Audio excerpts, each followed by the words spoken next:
अध्यात्म विज्ञान कोई धर्म या संप्रदाय नहीं है, ये स्पिरिचुअल साइंस है जो कुदरत के कानून पर आधारित है। ये विज्ञान पूरे ब्रह्मांड के सभी रहस्यों को उजागर करता है और जीवन के सभी पहलुओं को समझने के लिए एक नई दृष्टि देता है। इसी को आर्ट ऑफ विजन कहते हैं, दुनिया को देखने की एक नई दृष्टि, जो अध्यात्म विज्ञानी परम पूज्य स्वामी श्री कमलेशानंद जी के निर्देशन में सनातन सत्य का अनुसंधान कर हमारे जीवन को प्रकाशित करे। जय सच्चिदानंद। जन्म, जीवन અને મૃત્યુ એ ત્રણેય વસ્તુ જીવ માત્રની ગયા અવતારના કર્મના ફળ રૂપે છે। આ દુનિયામાં જન્મેલો કોઈ પણ જીવ શ્વાસ લેવાની સ્વતંત્ર શક્તિ ધરાવતો નથી। હવે જો શ્વાસ લેવાની સ્વતંત્ર શક્તિ ના ધરાવતો હોય તો જે શ્વાસને આધારે આ મન, વચન, કાયા એક્ટિવ છે એમાં સ્વતંત્રતા હોઈ શકે ખરી? ના હોય। માટે આ જગતમાં કોઈ વ્યક્તિ વાસ્તવમાં કરતા નથી સ્વતંત્ર રીતે, માટે દોષિત પણ નથી। અને આપણને દોષિત દેખાય છે એ આપણી દ્રષ્ટિની ભૂલ છે। સ્વામીજી, શ્વાસ લેવાની સ્વતંત્ર શક્તિ નથી એ બરાબર, પણ એને લીધે મન, વચન, કાયા આ શ્વાસના કંટ્રોલ નથી, તો એના કઈ કંટ્રોલ નહીં, કેવી રીતે સમજ પડે? શ્વાસ આપણે લઈ ના શકીએ તો જે શ્વાસને મન, વચન, કાયા શ્વાસ વગર ચાલે ના, નહીં ચાલે। તો શ્વાસમાં જ કંટ્રોલ ના હોય તો પછી મન, વચન, કાયામાં હોય? એમાં ના હોય। અચ્છા, મન, વચન, કાયાને બદલવાના નથી, મન, વચન, કાયાને ફેરવવાના નથી, ફેરવી શકીએ એમ પણ નથી। ખોટી મહેનત કરીએ છે। શું છે? ખોટી મહેનત કરીએ છે।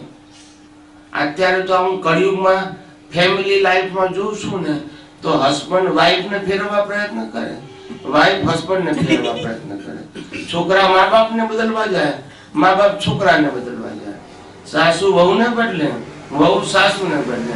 આમાં ખબર જ નથી પડતી કોણ કોને ફેરવે છે।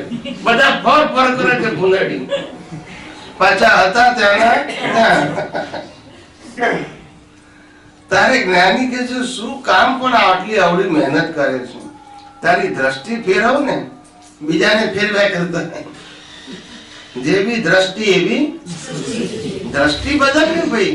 આ સૃષ્ટિનું શું કામ બદલે છે? આ હોય કે બીજી હોય, આ સૃષ્ટિ જ છે। શું છે? એમ શ્વાસ લેવું એ કુદરતી રચનાને આધીન છે। માયા, મન, વચન, કાયા પણ ટોટલી કુદરતને આધીન છે। તો આ દુનિયામાં બધાના મન, વચન, કાયા કોને આધીન છે? કુદરતને આધીન। તો કુદરતને આધીન હોય તો કોઈ વ્યક્તિ સ્વતંત્ર હોય ના હોય? તો સ્વતંત્ર ના હોય તો દોષિત હોય ના? એમાં ક્યાં વેદ ભણવાના છે? આજે પુરુષાર્થ જે તમે કીધું ને, આ જોવું એ લક્ષમાં રાખવાનું છે।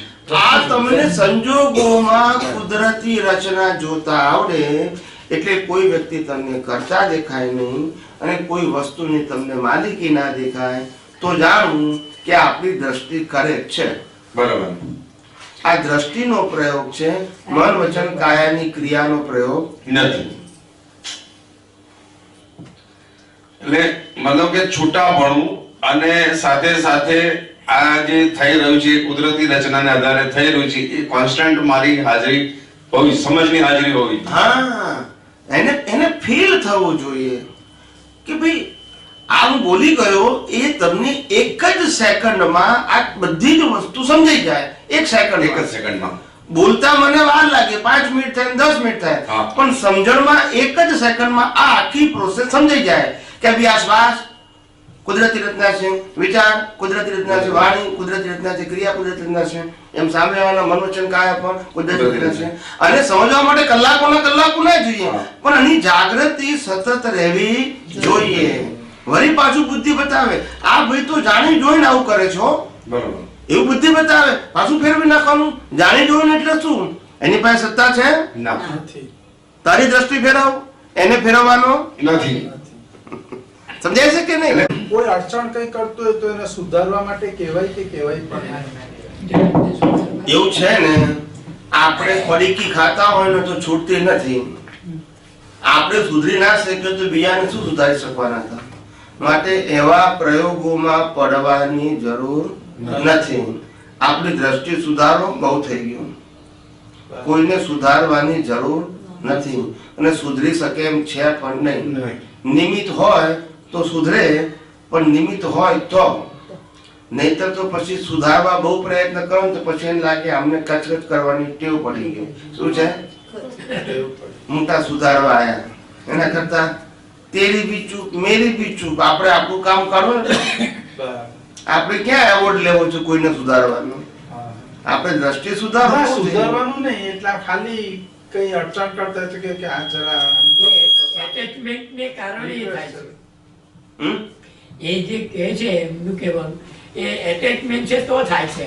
ના, એટેચમેન્ટ નહીં, ખાલી એટલે રિક્વેસ્ટ કરે કે નહીં કે ભાઈ આમ નહીં કરતો, એમ કે રિક્વેસ્ટ ના કરે. એ હું શું કહું છું, તમે રિક્વેસ્ટ કરો, એને વિનંતી કરો, એને સમજાવવા પ્રયત્ન કરો, એ બધી વાંધો નથી, પણ રિઝલ્ટ તમારું ડિસાઇડેડ છે. હા, એ એ આપણે સમજી લેવાનું. હા, એ આપણે જાણી રાખવાનું. એટલે શું થાય કે આપણે પ્રયત્ન છતાંય સફળતા ના મળે તો આપણને એવું ના થવું જોઈએ કે પેલો કેમ સમજતો નથી. એ આપણી અજ્ઞાનતા છે. હા, એ આપણી અજ્ઞાનતા. આ પ્રયત્ન કરતા ભાવે કરો છો એટલે અંદર અજ્ઞાન ઊભું થાય છે કે હું આટલું કહું છું તો કેમ નથી સમજતો. અલા પણ એને જરૂર નથી, એ તું આ પાપ કરે છે તો ક્યાંથી સમજવાનો હતો? એને જોઈએ છે, નથી જોઈતું, તો મિનિંગ શું છે? પછી કોઈ માણસ બચારો 5 સ્ટાર હોટલમાં 500 રૂપિયાનું જમવાનું જમીન આવ્યો હોય, પછી કે શ્રીખંડ ખાવ ને, ખમણ ખાવ ને, હમણાં જ બનાય, ઘરના છે, અને પણ જગ્યા તો હોવી જોઈએ કે નહીં અંદર? તમે બધું કહો છો સાચું, પણ જગ્યા જોઈએ કે નહીં? એમ પેલાને જરૂર જ નથી તો શું કરવાનું? એટલે પેલો આપણને પૂછે અને જવાબ આપીએ, ધ્યાન ઇટ ઇઝ ઓકે, કે એનો ક્વેશ્ચન છે. પ્રશ્ન ના હોય તો શું કરવાનું? એટલે એવા ખોટા પ્રયત્ન કરવાની જરૂર નથી. અને પ્રયત્ન થઈ જાય તો માનવાનું કે આ વ્યવસ્થિત ને આધીન છે, પરિણામ આવે કે ના આવે એની ફિકર આપણે નથી કરવાની. આ બોલી ગયો, સમજાવવાનો પ્રયત્ન કરો, તે વ્યવસ્થિત છે. એ સમજે તોય વ્યવસ્થિત, ના સમજે તોય વ્યવસ્થિત. મારી દ્રષ્ટિમાં હું કરતા છું કે એ કરતા છે એ ઊભું થવું જોઈએ નહીં. બસ સમજાય છે? એ ઊભું થયું એ અજ્ઞાનતા. એકદમ શાંતિ થઈ જાય એવો માર્ગ છે. શાંતિ થાય એવું છે ને. લોકોને અશાંતિ વાળો માર્ગ ગમે તો થાય શું પછી આપણને? કરોમી કરોસી કરોતીનો માર્ગ ગમતો હોય તો આપણે શું કરીએ? ખ્યાલ આવ્યો કે નહીં? ખ્યાલ આવ્યો? લોકોને કર્યા વગર, એટલે કરવું એટલે ક્રિયાના સંદર્ભમાં કરવું નથી કહેતો, કરતાપણા વગર ચેન નથી પડતું. શું કીધું? ક્રિયાનો પ્રશ્ન નથી, કરતાપણું ના હોવું જોઈએ. શું ના હોવું જોઈએ? કરો બધું જ, પણ ક્રિયામાં કરતાપણું હોવું જોઈએ નહીં.